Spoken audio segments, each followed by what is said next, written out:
ओम उमा महेश्वराय नमः। आप सभी का हमारे YouTube चैनल पर हार्दिक स्वागत है। आज सुने शिव महापुराण की आगे की कथा। आज की कथा है संध्या की आत्माहुति और काम की हार।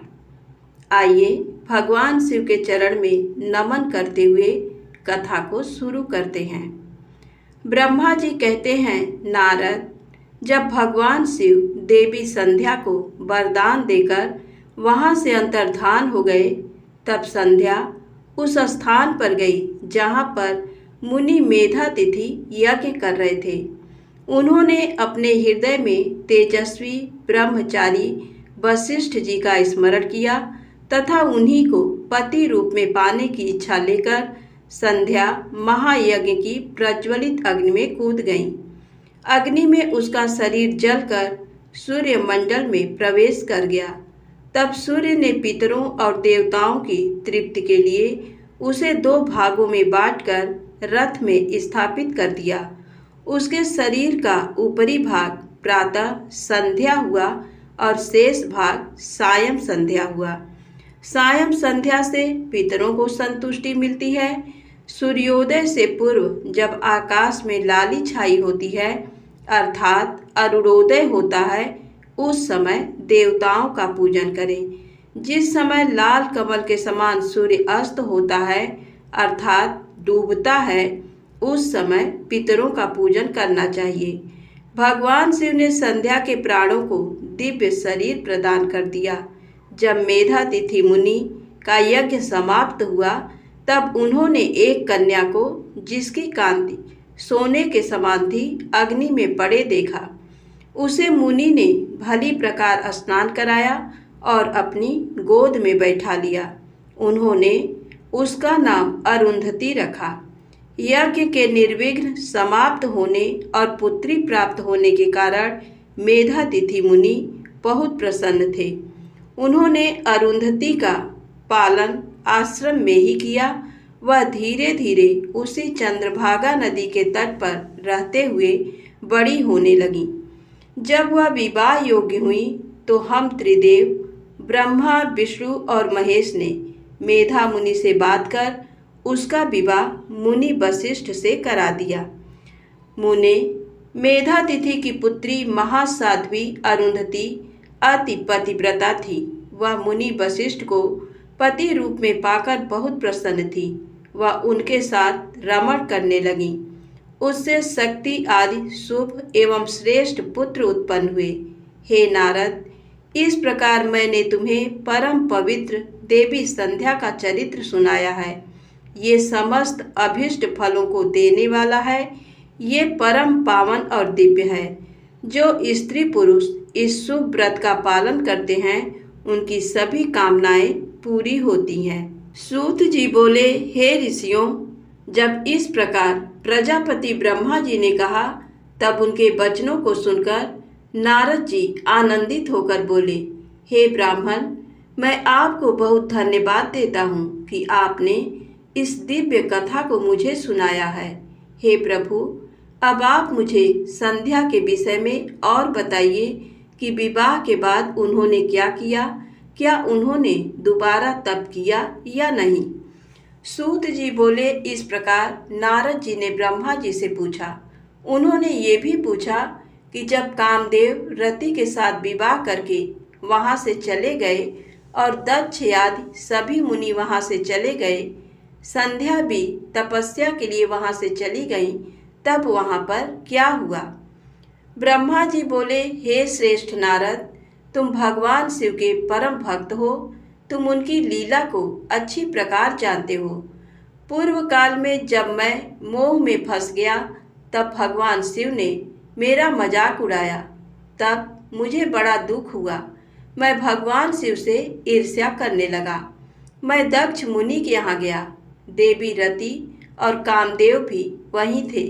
मैंने उन्हें बताया कि शिव जी ने किस प्रकार मेरा मजाक उड़ाया था। मैंने पुत्रों से कहा कि तुम ऐसा प्रयत्न करो जिससे महादेव शिव किसी कमनीय कांति वाली स्त्री से विवाह कर लें। मैंने प्रभु शिव को मोहित करने के लिए कामदेव और रति को तैयार किया। कामदेव ने मेरी आज्ञा को मान लिया।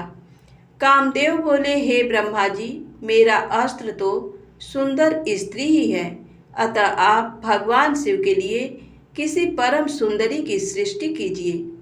ये सुनकर मैं चिंता में पड़ गया। मेरी तेज सांसों से पुष्पों से सजे बसंत का आरंभ हुआ।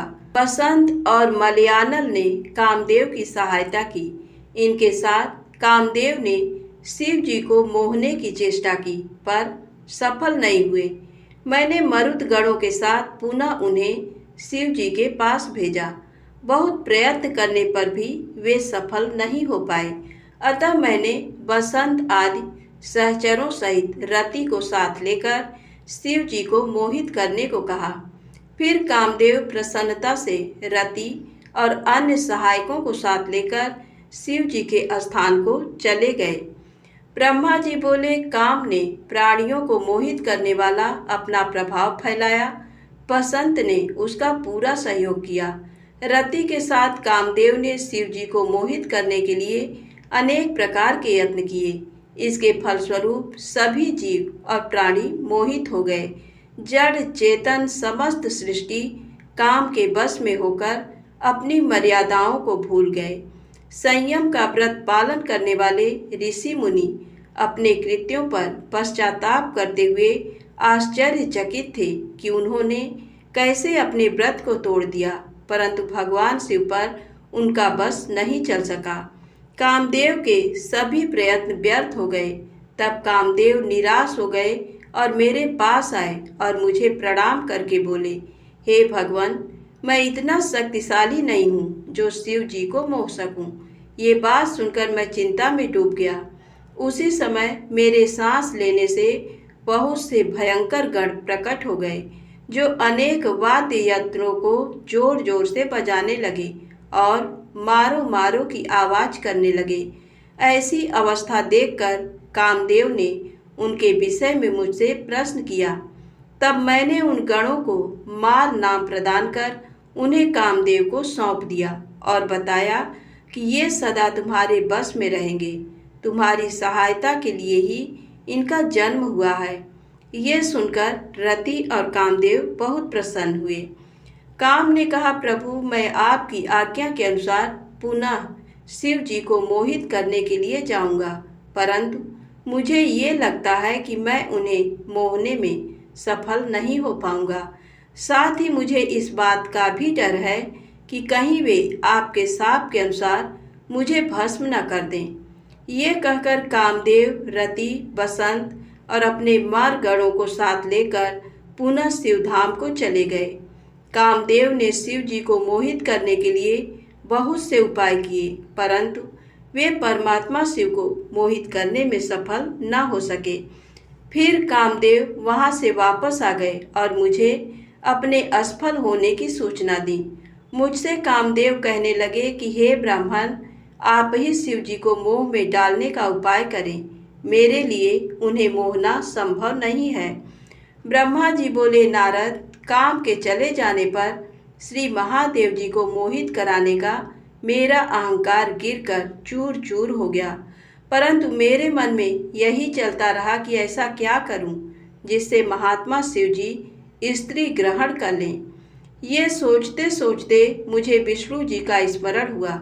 उन्हें याद करते ही पीतांबरधारी श्री हरि विष्णु मेरे सामने प्रकट हो गए। मैंने उनकी प्रसन्नता के लिए उनकी बहुत स्तुति की। तब विष्णु जी मुझसे पूछने लगे कि मैंने उनका स्मरण किस उद्देश्य से किया था।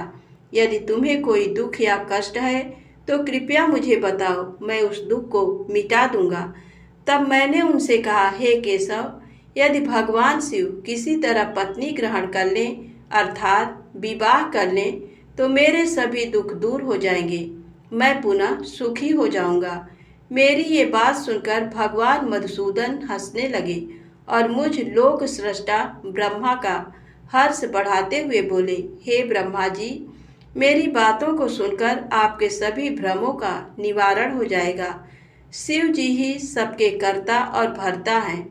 वे ही इस संसार का पालन करते हैं, वे ही पापों का नाश करते हैं।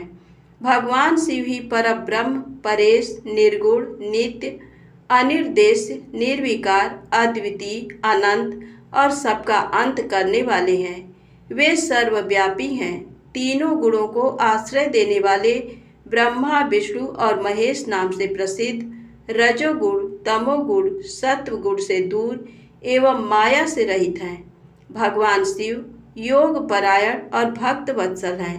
हे विधे, जब भगवान शिव ने आपकी कृपा से हमें प्रकट किया था, उस समय उन्होंने हमें बताया था कि यद्यपि ब्रह्मा, विष्णु और रुद्र तीनों मेरे ही अवतार होंगे, परंतु रुद्र को मेरा पूर्ण रूप माना जाएगा। इसी प्रकार देवी उमा के भी 3 रूप होंगे।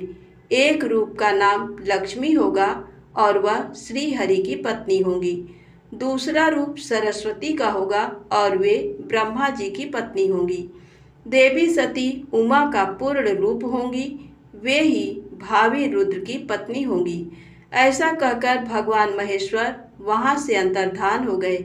समय आने पर हम दोनों ब्रह्मा विष्णु का विवाह देवी सरस्वती और देवी लक्ष्मी से हुआ। भगवान शिव ने रुद्र के रूप में अवतार लिया। वे कैलाश पर्वत पर निवास करते हैं। जैसा कि भगवान शिव ने बताया था कि रुद्र अवतार की पत्नी देवी सती होंगी, जो साक्षात शिवा रूप हैं। अतः तुम्हें उनके अवतरण हेतु प्रार्थना करनी चाहिए। अपने मनोरथ का ध्यान करते हुए देवी शिवा की स्तुति करो। वे देवेश्वरी प्रसन्न होने पर तुम्हारी सभी परेशानियों और बाधाओं को दूर कर देंगी। इसलिए तुम सच्चे हृदय से उनका स्मरण कर उनकी स्तुति करो। यदि शिवा प्रसन्न हो जाएंगी तो वे पृथ्वी पर अवतरित होंगी। वे इस लोक में किसी मनुष्य की पुत्री बनकर मानव शरीर धारण करेंगी। तब वे निश्चय ही भगवान रुद्र का वरण कर उन्हें पति रूप में प्राप्त करेंगी। तब तुम्हारी सभी इच्छाएं अवश्य ही पूर्ण होंगी। अतएव तुम प्रजापति दक्ष को ये आज्ञा दो कि वे तपस्या करना आरंभ करें। उनके तप के प्रभाव से ही पार्वती देवी सती के रूप में उनके यहाँ जन्म लेंगी। देवी सती ही महादेव को विवाह सूत्र में बांधेंगी। शिवा और शिव जी दोनों निर्गुण और परम ब्रह्म स्वरूप हैं और अपने भक्तों के पूर्णता अधीन हैं। वे उनकी इच्छानुसार कार्य करते हैं। ऐसा कहकर भगवान श्री हरि विष्णु वहां से अंतर्धान हो गए। उनकी बातें सुनकर मुझे बड़ा संतोष हुआ, क्योंकि मुझे मेरे दुखों और कष्टों का निवारण करने का उपाय मालूम हो गया था। धन्यवाद। आज की कथा समाप्त होती है। प्रेम से बोलें शंकर भगवान की जय हो।